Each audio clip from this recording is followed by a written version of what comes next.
സ്വാഗതം. എല്ലാവർക്കും സുഖാണെന്നുള്ളൊരു വിശ്വാസം ഇവിടെ ഞങ്ങൾ എല്ലാവരും സുഖമായിട്ടിരിക്കുകയാണ്. അപ്പം ഇന്ന് ഞാൻ നിങ്ങളുടെ മുന്നിൽ കൊണ്ടുവരുന്ന നല്ലൊരു കിടിലൻ ചമ്മന്തിയാണ് കേട്ടോ. അത് എങ്ങനെയാണെന്നുള്ളതും അതുപോലെ ചോറിനും നല്ല ചൂട് ചോറിനും ചപ്പാത്തിക്കും എന്തിനു വേണമെങ്കിലും ദോശക്കോ ഇഡ്ഡലിക്കോ എന്തിനു വേണമെങ്കിലും കഴിക്കാൻ പറ്റിയ ഒരു കിടിലൻ ചമ്മന്തിയായിട്ടാണ് ഞാൻ നിങ്ങളുടെ മുന്നിൽ വരുന്നത്. അപ്പോൾ അതെങ്ങനെയാണെന്നുള്ളത് നേരെ അങ്ങോട്ട് കിച്ചണിലോട്ട് അങ്ങോട്ട് പോയാലോ. അപ്പോൾ അതിൻ്റെ മുമ്പായിട്ട് എൻ്റെ വീഡിയോ എല്ലാവരും ഒന്ന് കാണാനായിട്ട് സമയം ഒന്ന് കണ്ടെത്തണേ, സപ്പോർട്ട് ചെയ്യണം. ഇഷ്ടപ്പെട്ടാലൊക്കെ ഒന്ന് ഷെയറും കൂടി ചെയ്തേക്കണം. അപ്പം നേരെ അങ്ങോട്ട് കിച്ചണിലോട്ട് വരും. അപ്പം ഞാനിവിടെ ഒരു മിക്സിയുടെ ജാർ എടുത്തുകൊണ്ടെന്ന് വെച്ചിട്ടുണ്ട്. അപ്പോൾ ഇന്ന് ഞാനിതേ കുറച്ച് വെളുത്തുള്ളി ഇതുപോലെ തോല് കളഞ്ഞത് വെളുത്തുള്ളിയാണ് ഞാൻ കൂടുതൽ ചേർക്കുന്നത്. ഇതിലോട്ട് അങ്ങോട്ട് ഇട്ട് കൊടുക്കാം. വെള്ളം ഒട്ടും പാടില്ല കേട്ടോ. ഇതിലേക്ക് ഒരു 5-6 ചുമന്നുള്ളി, കുറച്ച് കറിവേപ്പില, എല്ലാം വെള്ളം നല്ലപോലെ വാർന്നതിന് ശേഷമാണ് ഞാനിത് ഇട്ട് കൊടുക്കുന്നത്. ഇതിലോട്ട് ഞാനൊരു 3 ടീസ്പൂണോളം മുളക് പൊടിയാണ് എടുത്തിരിക്കുന്നത്. എരിവ് ഓരോരുത്തരുടെ പാകത്തിന് എടുത്തോ. അപ്പോൾ ഞാൻ ഈ മുളക് പൊടി കൂടി ഇട്ടിട്ട് ഇത് ഞാൻ ജാറിലിട്ടിട്ട് ഒന്ന് പൊടിച്ചിട്ട് വരട്ടെ. അപ്പോൾ അത് ഞാൻ മിക്സിയുടെ ജാറിൽ നിന്ന് ഇപ്പം പ്ലേറ്റിലോട്ട് മാറ്റിയിട്ടുണ്ട്. ഇതുപോലെ ഒരു ചെറുതായിട്ടൊക്കെ ഇങ്ങനെ തരി പോലെ ഉണ്ടാവും കേട്ടോ നമ്മുടെ വെളുത്തുള്ളിയൊക്കെ. അത് പ്രശ്നമല്ല. എന്നിട്ട് നമുക്കിത് ഇവിടെ മാറ്റി വയ്ക്കാം. ഞാനിവിടെ ഒരു പാൻ എടുത്ത് വെച്ചിട്ടുണ്ട് കേട്ടോ. അപ്പോൾ ഇത് ഗ്യാസൊക്കെ ഒന്ന് കത്തിക്കാം. എന്നിട്ട് നമുക്ക് കുറച്ച് വെളിച്ചെണ്ണ അവിടെ ഒഴിച്ചു കൊടുക്കണം. ഒരു 3 ടേബിൾ സ്പൂണോളം വെളിച്ചെണ്ണ തന്നെ അവിടെ ഒഴിച്ചു കൊടുക്കണം കേട്ടോ. അപ്പോൾ വെളിച്ചെണ്ണ നല്ല പോലെ ഒന്ന് ചൂടായിട്ട് വരട്ടെ. എണ്ണ നല്ല പോലെ ചൂടായിട്ടുണ്ട്. ഇതിലോട്ട് നമുക്ക് 1 ടീസ്പൂണോളം കടുക് ഇട്ട് കൊടുക്കാം. കടുകൊന്ന് നല്ല പോലെ ഒന്ന് പൊട്ടി വരട്ടെ. അപ്പോൾ ഞാൻ തീയൊന്ന് കുറച്ച് വെക്കട്ടെ കേട്ടോ. ഭയങ്കരമായിട്ട് പൊട്ടി എൻ്റെ കയ്യിലോട്ടൊക്കെ തിരക്കുകയാണ്. അപ്പോൾ ഇത് പൊട്ടി വരുമ്പോഴേക്കും നമ്മൾക്ക് എടുത്ത് വെച്ചിരിക്കുന്ന ഈ കൂട്ടിയിലോട്ടാണ് ഇട്ട് കൊടുക്കാം. ഞാൻ തീ കുറച്ച് വെച്ചിരിക്കുകയാണ്. എല്ലാം കൂടി ഇട്ടിട്ട് നല്ല പോലെ ഒന്ന്. അപ്പോൾ ഇതുപോലെ എണ്ണ വേണം കേട്ടോ. എണ്ണ കൂടുതലൊന്നും ഇല്ല, നിങ്ങൾക്ക് തോന്നരുത് എണ്ണ കൂടുതലുണ്ടെന്ന്. അപ്പോൾ ഇതെല്ലാം കൂടി ഒന്ന് യോജിപ്പിച്ചിട്ട് തീ നല്ല പോലെ കുറച്ച് വെക്കണം.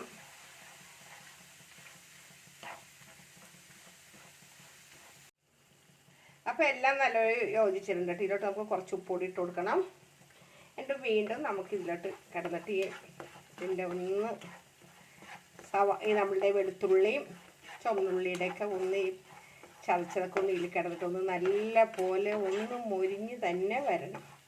ഇപ്പം തന്നെ നല്ല മണം വരുന്നുണ്ട് കേട്ടോ. ഈ വെളുത്തുള്ളിയുടെയൊക്കെ നല്ല ചോറിൻ്റെ കൂടെയും കഞ്ഞിയുടെ കൂടെയും ചപ്പാത്തിയുടെ കൂടെയും എല്ലാത്തിനും കൂടെ കഴിക്കാൻ പറ്റിയ നല്ലൊരു ഇതാണ് ഞാൻ ഇവിടെ തയ്യാറാക്കിക്കൊണ്ടിരിക്കുന്നത്.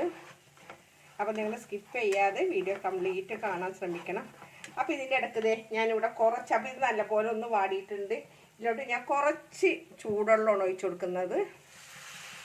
കുറച്ച് ഒഴിച്ചു കൊടുത്താൽ മതി. ഇതെല്ലാം കൂടെ ഒന്ന് നല്ല പോലെ ഒന്ന് പച്ചവെള്ളം ഒഴിക്കരുത് കേട്ടോ. പ്രത്യേകം ശ്രദ്ധിക്കണം. തീ ഒന്ന് കൂട്ടി വെക്കട്ടെ. ഞാൻ തീ കുറച്ച് വെച്ചിരിക്കുന്നു. ഇതിലോട്ട് ഞാൻ ഒരു നെല്ലിക്ക വലിപ്പത്തിൽ പുളിവെള്ളവും കൂടി പിഴിഞ്ഞ് വെച്ചതാണ്. ഇതും കൂടി നമുക്ക് അതിലോട്ടാണ് ഒഴിച്ചു കൊടുക്കാം. എന്നിട്ട് നല്ല പോലെ ഇളക്കിയിട്ട് നമുക്കൊന്ന് അടച്ച് വെക്കണം. അല്ലെങ്കിൽ ഇതിങ്ങനെ പൊട്ടും. ഇങ്ങനെ പൊട്ടുമ്പോൾ നമ്മുടെ മേത്തേക്ക് തെറിക്കാൻ ചാൻസ് ഉണ്ട്. അപ്പോൾ അതുകൊണ്ടിട്ട് നമുക്കൊന്ന് ഇത് അടച്ച് വെക്കാം. ഒരു 2-3 മിനിറ്റ് നമുക്കിതൊന്ന് അടച്ച് വെക്കാം. അപ്പോൾ അതേ നമ്മളുടെ ഈ മൂടിയൊക്കെ ഒന്ന് തുറന്ന് നോക്കാം. ഇത് കണ്ടില്ലേ നല്ല പോലെ തീയൊന്ന് കുറച്ച് വെച്ചിരിക്കുകയാണ്. നല്ല പോലെ നമ്മളുടെ ഇതൊന്നും കൂടി നമ്മൾക്ക് ഇതുപോലെ ഒന്ന് കുറുകി വരണം. നല്ലപോലെ ഇതിൻ്റെ എണ്ണയൊക്കെ അങ്ങോട്ട് നല്ലപോലെ ഒന്ന് തെളിഞ്ഞ് കണ്ടിത് നല്ല കിടിലൻ ഒരു ചമ്മന്തിയാണ് കേട്ടോ. ഇത് നമ്മൾക്ക് ചപ്പാത്തിയുടെയും ചോറിൻ്റെ ഒക്കെ കൂടെ കഴിക്കാം. ഇനി ഒന്ന് ഇതുപോലെ ഒന്ന് തുറന്ന് വെച്ചിട്ട് പിന്നെ ഇതിൽ നിങ്ങൾക്ക് മധുരം വേണമെന്നുണ്ടെങ്കിൽ ഇവിടെ ഞാൻ മധുരം ചേർക്കാത്തതിൻ്റെ കാര്യം ഇവിടെ താൽക്കാർക്ക് മധുരം ഇച്ചൊക്കെ അറിയാമെങ്കിൽ അതോടെ മാറ്റി വയ്ക്കും. ഇഷ്ടമല്ല. നിങ്ങൾക്ക് മധുരം വേണമെന്നുണ്ടെങ്കിൽ ഒരു കുഞ്ഞ് ശർക്കര അതിൻ്റെ ഇതൊന്ന് ലേശം ഒന്നിങ്ങനെ ചീകിട്ട് കൊടുത്താൽ മതി. മധുരം ഇഷ്ടമാണെങ്കിൽ, ഞങ്ങൾക്ക് താല്പര്യമില്ലാത്തതുകൊണ്ടാണ് ഞങ്ങളത് ചേർക്കാത്തത്. കണ്ടില്ലേ. അപ്പോൾ ഇതുപോലെ ഞങ്ങളുടെ എണ്ണ തെളിഞ്ഞിട്ട് ഒന്നും കൂടെ ഒന്ന് എണ്ണ തെളിഞ്ഞ് വരട്ടെ. അപ്പോൾ നമ്മളെ ചമ്മന്തി ഇവിടെ റെഡി ആയിട്ടുണ്ട് കേട്ടോ. നല്ല അത്യാവശ്യം എരിവും പുളിയും അതുപോലെ തന്നെ ഇത്തിരി വെളുത്തുള്ളിയൊക്കെ കൂടുതലിട്ടിട്ടുള്ള നമ്മളുടെ എന്താ പറയുക അടിപൊളി ചമ്മന്തി. കണ്ടില്ല, കാണാൻ തന്നെ എന്ത് അതുപോലെ തന്നെയാണ് കഴിക്കാനും. അപ്പോൾ തീർച്ചയായിട്ടും അപ്പോൾ ഞാൻ ഇതിൻ്റെ ഗ്യാസ് അങ്ങോട്ട് ഓഫ് ചെയ്യാണ്. ഇനി ഇത് ഇരുന്നിട്ടൊന്ന് കുറുകി വരുവേ. അപ്പോൾ ഇതിൻ്റെ ഗ്യാസ് അങ്ങോട്ട് ഓഫ് ചെയ്യാണ്.